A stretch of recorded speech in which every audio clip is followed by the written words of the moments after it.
शरद यादव जी। राधा वल्लभ सिंह। राधा वल्लभ श्री हरिवंश। सदगुरुदेव भगवान, आपके चरणों में दंडवत प्रणाम।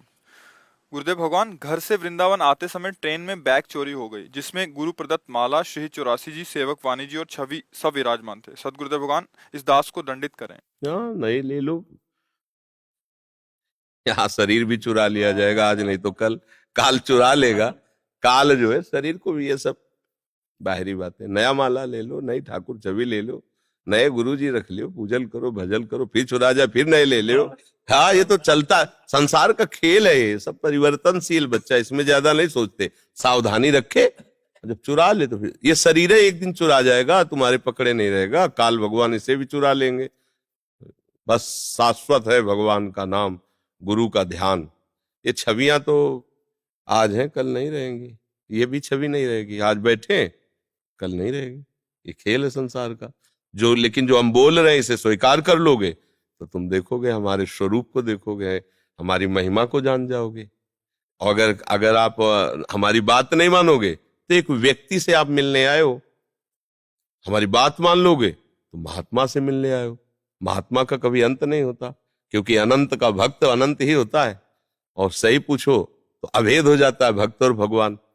जब चाहोगे तब बुला सकते हो, जिस रूप में चाहो उस रूप में मिल सकते हो, पर निष्ठा होनी चाहिए, भाव होना चाहिए। तो इसमें कोई ज्यादा परेशानी नहीं है। ये सब चुरा ले गया तो मान लो आग लग जाए तो सब जल जाएगा घर में। हम सोचते हमारे गुरु जी जल गए, हमारे ठाकुर जी जल गए। नहीं भैया, अग्नि भी तो भगवान का स्वरूप है, वो अपने स्वरूप में दूसरे विराजमान कर लो। ज्यादा परेशान होने की जरूरत नहीं। ठीक है श्री हरिवंश महाराज, करीब 3.5-4 साल पहले श्री धाम में आपके प्रवचन से सुने थे कि चैतन्य महाप्रभु के जो तृणादपि सुनी चैना तारवी सहिष्णु, वो जो वाणी है वो काम कांचन कीर्ति के निवारण के लिए अमोघ है। ये थोड़ा विशद करके विस्तार से थोड़ा बना। इसमें मूल बात है, जैसे तृणादपि सुनी चैन का, जब तक देहाभिमान है तब तक ये शब्द ही ना लागू नहीं हो सकता। मूल बात समझना है आचार्यों की। तृणादपि सुनी चैन वही हो सकता है जिसका अभिमान गलित हो गया है। अभिमान देह भाव, देह भाव में ही विद्या का, रूप का, कुल का, महत्व का, ज्ञान का, भजन का, भक्ति का, कई तरह का अहंकार होता है। भक्ति का इष्ट के प्रति अनन्य भाव होकर ठसक आना वो बंधनीय है, पर किसी साधक से होड़ लगाते हुए कि मैं इससे श्रेष्ठ हूं, मैं महान भक्त हूं, ये भी गलित होना चाहिए, ये नहीं ठीक है। इष्ट से तदात्म होते हुए, हम श्री जी के हैं, हम प्रभु के हैं, ये तो अभिमान बंधनी। लेकिन इष्ट के उपासकों से तदात्म करके गुण का, दोष का विभाजन करके अपने में श्रेष्ठता का भाव लाना, ये भक्त का भी दोष है, इसका मार्जन होना चाहिए। तो मूल में सबके हुआ देहाभिमान। देहाभिमान अंतःकरण के आम धर्म से तदात्म होने के कारण होता है। अंतःकरण में 4 करण हैं, बुद्धि, मन, चित्त और अहंकार। बुद्धि के द्वारा यदि ठीक निश्चय होगा तो अहंकार शुद्ध होने लगेगा। ठीक निश्चय क्या है? मैं प्रभु का हूं, प्रभु मेरे हैं, ये ठीक निश्चय है। इसके अलावा सब गलत निश्चय है। एक यही ठीक निश्चय है। बुद्धि का काम है निश्चय करना। दृढ़ निश्चय कर लिया कि प्रभु के सिवा मेरा कोई नहीं, मेरे तो गिरधर गोपाल दूसरो न कोई। जब ये निश्चय हुआ तो फिर प्रभु मेरे हैं, ये भाव आया। पहले मैं प्रभु का हूं, फिर प्रभु मेरे हैं। जब ये दृढ़ निश्चय हो गया तो मन फिर मनन करने का अधिकार नहीं पाता संसार का, क्योंकि जो मेरा है उसी का मनन करना है। अब मन सा वही मना कृष्ण पदारविंदयो, अब मन के द्वारा केवल आराध्य देव का ही संकल्प बनना चाहिए। चित्त का कार्य है चिंतन करना। जो हमारे आराध्य देव, उनके रूप, उनके गुण, उनकी लीला, उनके नाम का, उनके धाम का, यही हमारा चिंतन होना चाहिए। तो हमारा जो अहम देह भाव में था वो अपने आप समिट के इधर आ जाएगा। क्योंकि प्रभु मैं है अहंकार, भगवत स्वरूप है अहंकार। यदि वो देह को लेकर के होता है तो मलिन हो जाता, नहीं तो ये अहम ही मैं ब्रह्म हूं, ये अहम ब्रह्माष्टमी। अहम क्या हुआ? ब्रह्माष्टमी। अष्टमी ब्रह्म अहम, ये अहम ही ब्रह्म स्वरूप है। जब ब्रह्म स्वरूप हो जाता है तो उसमें छोटाई बड़ाई नहीं होती, उसमें क्षमता आ जाती है, तो वो मुक्त हो जाता है। पर भक्त मोक्ष चाहता नहीं, समझना।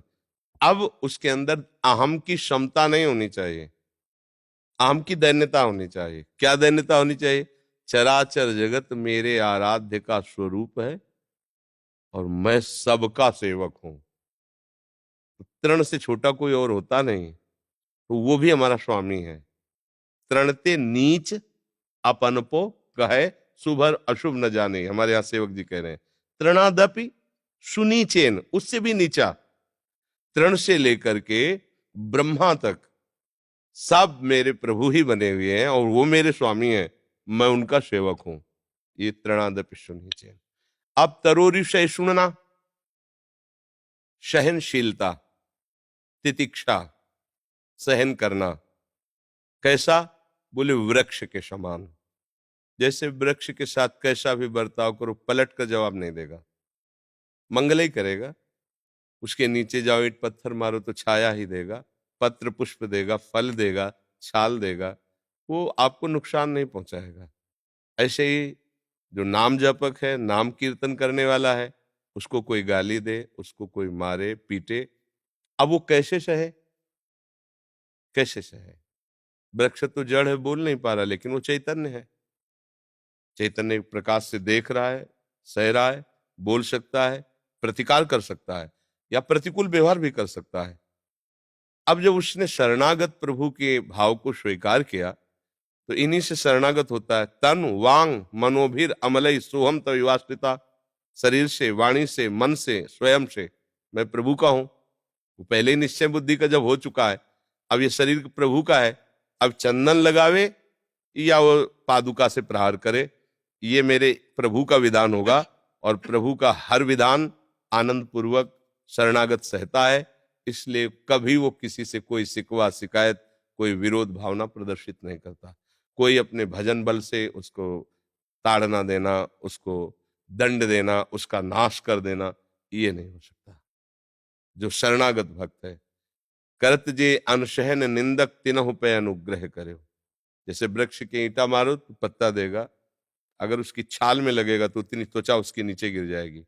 आपके प्रयोग में आए ना आए, वो देगा, लेगा नहीं, आपका अहित नहीं करेगा। तरुर सुना। ऐसे ही साधु को तुम गाली दो, मारो पीटो, तो भगवान की जो दिव्य शक्तियां वो तो तुम्हें खींचेंगी, वो तुम्हें दंड देंगी, पर साधु से नहीं होगा। वो यही चाहेगा भगवान तुम्हारी बुद्धि शुद्ध करे, शरीर तुम्हारा स्वस्थ रहे, भगवान तुम्हारा मंगल करे। उसका हृदय ये नहीं चाहेगा कि कष्ट हो जाए। कैसे? जैसे अपनी जवान दांतों से अपने ही कट जाए, किसको हम रिपोर्ट करें? अपने ही हाथ से अपने ही अंग में चोट लग जाए, बहुत बार ऐसा होता है, किसको रिपोर्ट करते हैं? किसी को नहीं। ऐसे ही उदार चरितानाम वसुधैव कुटुंबकम, ये सब मेरे स्वरूप ही है, मेरी आत्मा है, मेरे प्रभु स्वरूप है, मेरे ही है। या ज्ञान की तरफ बढ़ो तो मैं ही हूं, दूसरा नहीं। अब किसको शिकायत? दूसरा कोई हो तो शिकायत करे। ये शरीर उनको समर्पित है, वो जैसा चाहे उससे व्यवहार करें। तो तरुरी सहिष्णुना, अमानिना मान देना। मान लेने में अहम होता है, मान देने में दैन्यता होती है। ये पहले ही हो चुका है उसका त्रणादिप सुनिचेन, तो उसका स्वभाव बन जाता है सबको मान देना और स्वयं मान रहित होना। समहि मान प्रद आप अमानी, आप मान रहित होता है, सबको मान देता है। उसके हृदय में इतनी दैन्यता होती है कि एक छोटे से छोटे भी जीव को आराध्य देव समझ करके उसको पीड़ा नहीं पहुंचाएगा, अपमान नहीं करेगा। उसका कोई अपमान करे तो उसे चुपचाप सह ले लेगा। अपने को सबसे छोटा समझता है, क्योंकि सब में अपने स्वामी को देखता है, इष्ट रूप देखता है। ऐसे जो नाम कीर्तन करता है वो मुक्त हो जाता है। किनसे? द्वंद्वों से, विकार युक्त कामनाओं से मुक्त हो जाता है। स्वाभाविक हृदय जब सरस होता है तो किसी भी तरह की अभाव की वृत्ति नहीं होती। हृदय जब शुष्क होता है तो अभाव की वृत्ति आती है। तो भक्ति से हृदय द्रवित हो गया, रस में अब वो वहां काम क्रोध आदि का प्रवेश ही नहीं, कठोर हृदय में इनका प्रवेश होता है, शुष्क हृदय में प्रवेश होता है विकारों का, सरस हृदय में नहीं होता। वहां तो प्यारी जी और प्यारे जी होते हैं, वहां तो प्रियालाल विराजमान रहते हैं। कंचन कामिनी कीर्ति साधक को लगती, भक्त को नहीं। साधन करके जो सिद्धावस्था को प्राप्त करना चाहते उनके सामने प्रश्न है, भक्त के सामने। भक्त तो साधन ही नहीं कर, राजात पक्षायु मातरम खगा, वो तो जैसे पंखहीन बच्चा घोंसले में बैठा हुआ माँ की बाट जो रहा है, ऐसे प्रभु की याद में उसकी क्या परीक्षा लेंगे, वो तो पंख ही नहीं है ना। अजात पक्षा यु मातरम खगा, वृत्तासुर जी ने विनय में प्रार्थना करते हुए अंतिम समय भगवान से, अजात पक्षा यु मातरम खगा। अब भक्त के ऊपर परीक्षा की जरूरत नहीं, गोदी का बच्चा उसकी क्या परीक्षा है। जो साधक है, साधु है, वो है चतुर विद्वान ज्ञानी, उसकी परीक्षा हो सकती कंचन कामनी की। हाँ, भक्त अहंकार कर ले तो उसकी भी परीक्षा हो जाएगी, लेकिन भक्त वही है जो अहंकार रहित है, भगवान के आश्रित। भक्तों की परीक्षा नहीं होती, भक्तों की योग्यता का दर्शन कराया जाता है। जैसे कहा जाता है कि भक्तों की परीक्षाएं नहीं, परीक्षा नहीं है, वो देखो कितने समर्थ है, ये दर्शन कराया जाता है। सामने प्रतिकूलताएं, जहर देना, पीटना, मारना, बांधना, और वो उसमें मुस्कुराते हैं और जहर देने वाले, मारने वाले, पीटने वाले को भी मंगल मनाते हैं। उनकी परीक्षाएं नहीं होती। और ऐसा रूप सामने आ गया है कि अब कोई नजर ही नहीं आता, किसको देखें। ऐसा रस अंदर नाम का प्रकट हो गया है कि उसको धन की आवश्यकता ही नहीं है, परम धन नाम प्राप्त हो गया है ना। और यश, इससे बड़ा यश क्या हो सकता है कि हम भगवान के दास हैं, इससे बड़ा कोई यश थोड़ी है भाई। जितने भी पद है सब प्राकृतिक है, और ये चिदानंद पद है, हरिदासत्व। हम प्रभु के हैं, हम गुरु के हैं, हम श्री जी के हैं, हम ठाकुर जी के हैं, तो हमारी कीर्ति भी अविनाशी है, हमारा धन भी अविनाशी, क्योंकि नाम रूपी धन। कबीरा सब जंग निर्धना, धनवंता नहीं कोई, धनवंता सोई जानिए जाके राम नाम धन होए, कृष्ण नाम धन हो। तो हमारे समान कोई धन ही नहीं, तो एक कंकर पत्थर वाले रुपए पैसे की आकांक्षा कौन करे, जब परम धन राधा नाम आधार उसको प्राप्त हो गया है। और रूप देखो माई सुंदरता की सीमा, तो फिर किसको देखे हो। तासा मावीर भूत छौरी इसमें मान मुखाम्बुजा, पीतांबर धरास्त्रक भी साक्षात मनमत। देखो रूप की बाजार लगी, इधर देखो कौन रूप देखे। तो कामिनी कंचन और कीर्ति का भय साधकों को होता है, भगवत शरणागतों को नहीं, क्योंकि वो देख ही नहीं सकता। ऐसे रखते हैं वो, करो सदा तिनके रखवारी, जिम बालक राखे महतारी। बलवान घोड़े को जानते हो, जब ये उसमें रथ में जोता जाता है तो एक ऐसे लगाया जाता है, वो ऐसे देख ही नहीं सकता है, क्योंकि यहां लगी है लगाम, तो ऐसे कर नहीं सकता, और इतने केवल देख रहा है। ऐसे ही भगवान को भक्त होता है, भगवान इतने ही रखते, बस मेरी तरफ। इधर लगाम है, क्या ऐसे नहीं देख सकता, लगाम है ना। करो सदा तिनके रखवारी, जिम बालक राखे महतारी। भगवद आश्रित जन ये कंचन कामनी की होती, ये भय उनको है जो साधना कर रहे हैं। गोद में बैठने वालों को, चरण में पड़ने वालों को भय नहीं। जहां उसको भी ठसक आई कि मैं कुछ हूं, तो वही प्रवेश, मैं कुछ हूं, इसी में माया का प्रवेश है। और मैं कुछ नहीं, माया मुक्त है। जहां मैं कुछ भी बने कुछ भी बने, कुछ भी मैं को बनाया, तो परीक्षा है, और मैं को समर्पित कर दो, आपके आओ कुछ। शरणागत क्या होता है, कुछ नहीं, प्रभु का जन। अगर उससे पूछो आप हरि के दास हो क्या, तो बोले हरि से पूछ लो, हमें तो पता नहीं। क्योंकि पता नहीं दासत्व तो है कि नहीं, तो हमारे हरि गुरु जाने, हम क्या कुछ नहीं है, शून्य। अंक है हरि, 10 गुना बढ़ता चला जाएगा, उसे अंक का अहम नहीं है, अंक है हरि इसका। साधन में अहम पक्ष होता है, मैंने ये किया मैं करूंगा, क्योंकि मूढ़ता बनी रहती है, अहंकार विमूढ़ आत्मा करता है। तो ये सब परीक्षाएं होती हैं, बड़े बड़े तपस्या तक ये अहंकार बना रहता है। और भक्ति में तो प्रारंभ से ही अहंकार का मर्दन है, अहंकार का समर्पण है। इसलिए तृणादपि सुनीचेन तरोरी सहिष्णुना, अमानिना मान देन कीर्तनिया सदा है। नयन बनर्जी। श्री हरिवंश। जय श्री हरिवंश। गुरुदेव आपके चरणों में कोटि कोटि प्रणाम। गुरुदेव भगवान, श्री जी के चरण कमलों में शरणागत होना चाहता हूँ और मेरा आज का सवाल ये है कि श्री हरिवंश का अर्थ क्या है? हा हरि, रा राधा, बा वृंदावन, सा सहचरी। वृंदावन के मध्य में सहचरियों के मंडल में विराजमान श्यामा श्याम, यह श्री हरिवंश, यह है अर्थ। हा हरि वंश, हा में हरि, रा में राधा, वा वृंदावन, सहचरियों के मध्य में विराजमान युगल सरकार। और प्रिया प्रीतम का प्रेम मिलकर के ही आचार्य हरिवंश रूप में है। प्रिया प्रीतम का मिलित प्रेम, दोनों का प्रेम मिला तो हरिवंश अवतार जो महाप्रभु का हुआ ना। देखो सेवक जी कह रहे हैं, जब जब होए धर्म के हानि, तब तब तन धरि प्रगटतानि, जानी और दूजो नहीं।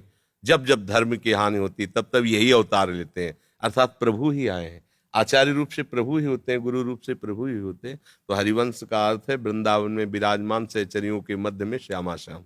समझ गए? केशव तंवर जी, ममता जी दिल्ली से। राधा वल्लभ श्री हरिवंश महाराज जी। महाराज जी, हम 9 साल से भगवान नारायण जी की सेवा वात्सल्य भाव से कर रहे हैं। हम 2 साल से आपका सत्संग भी सुन रहे हैं। महाराज जी, अब आपसे दीक्षा लेना चाहते हैं, लेकिन हम भगवान नारायण की सेवा भी नहीं छोड़ना चाहते। कृपया हमारा मार्गदर्शन करें। ब्याह करके किसी और के यहाँ जाए, आंख किसी और से लड़ाई, कैसा रहेगा? अब भाई जब हमारे शिष्य बनोगे तो वही हैं, दूसरे नहीं है। पर श्यामा श्याम का आज नहीं तो कल बदल जाओगे, बदल ही जाओगे, क्योंकि ये प्रेम मार्ग है। फिर देख लेना, मान लो जहां आप रोज सत्संग सुनोगे, मंत्र जपोगे तो उसका प्रभाव होगा। वही है, वही नारायण है, वही हरि है, वही श्री कृष्ण है, वही श्री राम है, कोई अंतर नहीं। पर हम जिसको गुरु मानते हैं, फिर जब गुरु मंत्र और उनकी उपासना जाती है तो फिर वो अनन्य कर देते। फिर धीरे धीरे द्विभुज मुरली मनोहर के प्रति जब भाव बनेगा तो चतुर्भुज नारायण से मन तो हट ही जाएगा ना, वो भाव आ जाएगा। तो अभी तो प्रारंभ में सबका ऐसा होता है। जैसे हम महादेव जी की उपासना करते थे तो राधा वल्लभ जी के बनने के बाद भी वर्षों मन उन्हीं का आश्रय लिए रहा, चिंतन। फिर धीरे धीरे धीरे धीरे परिवर्तन। अब ऐसा थोड़ी कि कोई असत भावना तो है नहीं। मान लो 9 वर्ष से नारायण की उपासना, तो सच्चिदानंद नारायण है ना, वही श्री कृष्ण है। अब धीरे से परिवर्तन होगा, उसमें परेशान नहीं हो, क्योंकि वही है, दूसरा नहीं। पर टिक नहीं सकते, पहले बता रहे हैं, वहां टिक नहीं पाओगे। क्योंकि जब आप संग करोगे और जब आप उपासना का मंत्र जपोगे तो आपका ही मन बदलने लगेगा। जैसे बदला ना, तो ऐसे मन बदल। फिर तो याद आने पर आपको चुभन होगी, फिर याद आने पर चुभन होगी, नहीं बस हमारी प्रिया जो, हमारे लाल जो, ऐसा फिर आ जाएगा। तो इसलिए आप देख लो, चोर का संग करोगे तो चोरी तो आ ही जाएगी। तो ये